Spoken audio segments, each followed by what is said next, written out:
Hey there everybody, welcome to the DCS Situation Report.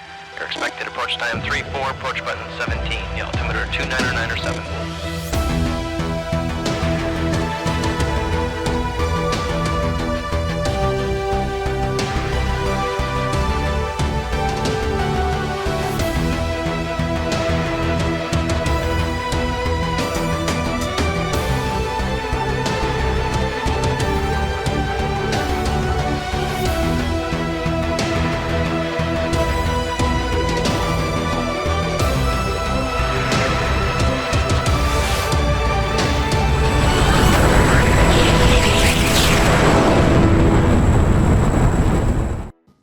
Well, hello and welcome back to the DCS Situation Report, where we discuss news and information about DCS World. I'm your host, Prickly Hedgehog, and this week we're looking at some exciting developments from third-party module makers and some new modeling for AI aircraft within DCS World. Today's newsletter from Eagle Dynamics was the first official of the 2022 year and began with an update about the fabulous MB339, which is in development by India Foxed Echo. The little company is responsible for the F-35 and other aircraft in Microsoft Flight Simulator 2020, which has garnered them a lot of respect, but they also have been working on the full fidelity version of their DCS MB339 module, and now have the blessing of Eagle Dynamics to inject it into the game sometime very soon. The aircraft may not be a stranger to many of you, having a role in the Falklands-Malvinas War with the Argentine Navy, and is also used by the Al Fursan, the Knights, in other words, United Arab Emirates National Aerobatic Team, and by the Frici Tricolori, Italian National Aerobatic Team. It's the only jet aircraft capable, apparently, of performing the famous Lomsovac maneuver, and if you're not familiar with that, I'll put a link in the description below for some video footage of the maneuver, which looks like it'll be fun to practice. The DCS version will apparently be the most realistic simulation of this aircraft ever made for PC, not only in terms of system functionality and performance, but especially the flight model.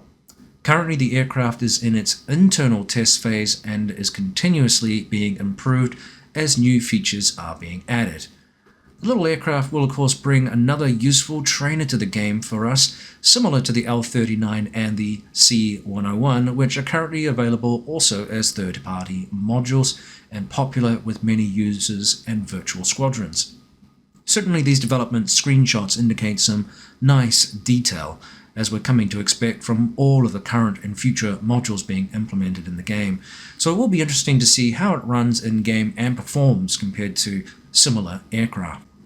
I should add here and note that these little aircraft, though perhaps not able to carry the arsenal, nor do they carry perhaps the prestige of some of the other more famous aircraft in the game, they can still be very deadly in the right hands. There's a fantastic story from the latest Tomcast episode featuring Jungle Jones and the F-14D, where Jungle recalls going 7 for 7 in a T-45 against various opponents and never lost. It's well worth a listen to that podcast, so I'll throw a link down below in the description for you as well to check that out. Again, a very, very interesting interview, and that little episode really did showcase the significance of the pilot at the helm rather than just the jet. Missile prep. Is off. Missile mode. Is normal. Master arm. Coming in flight training. In addition to the MB339, ED mentioned that the Corsair is also in development by Magnitude 3 and likely set for some sort of 2022 release if everything goes according to plan. Now, we covered this aircraft's progress in last week's video in depth, so we won't revisit it this week. Needless to say, though, it looks pretty fantastic and is eagerly anticipated, and I know many of you have asked questions and were supportive of the team's amazing efforts. Stay tuned for further updates on that aircraft. We wrap up this week's video with exciting updates to some of the AI aircraft in the game, one of which frequently gets referenced by my viewers of my channel because I like to do naval ops where it is often featured.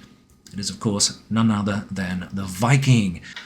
Now, I had mentioned off and on last year that aircraft like the Viking were in need of a little TLC from the ED team, and perhaps they heard me, but more likely it was just one of the many things they're working on in the background as the game progresses. As you can see, The new work really enhances the look of the Viking, which is lagging behind other assets in the airborne theatre, such as the E2 for example.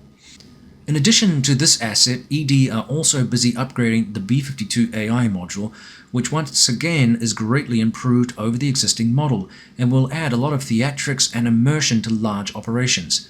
That will be joined by its high-speed and more modern cousin, the B-1B bomber, which is also being overhauled and, like the others, is getting much more than a coat of freshly rendered paint.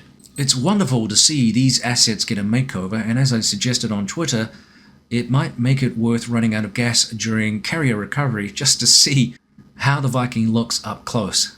Let me know what your thoughts are on these remodels for these fantastic assets in the game. Let's go over the checks here.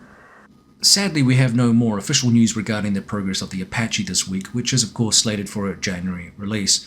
I'm not being alarmist, of course. We are mid-pack in the January race, and the month is marching on as we drill down on the release date. Stay tuned for any official updates, I think, from WAGs, which will likely signal a release possibility or at least some sort of progress towards that release. I'm sure the ED team is working very hard to bring us one of the more eagerly awaited modules in DCS World in some time. So they're not slacking. Don't be surprised to see it delayed, but it will be exciting, of course, if it does arrive on time, which we're all hoping for. Okay, I got 12 open select. Well, this brings us to the end of another newsletter for DCS World. Once again, thank you for tuning in to the DCS Situation Report for 2022. If you like the content, give us a thumbs up and a comment. If you subscribe, well, that really helps support keeping the channel chugging along. As I always say, I'm aiming for 10,000 subscribers this year. It's a lofty goal. Hopefully we reach it. And of course, those subscriptions will get me there. So, this is Prickly Hedgehog. We'll see you next time on the DCS Situation Report. In the interim, carry on flying. We'll see you next time. Cheers.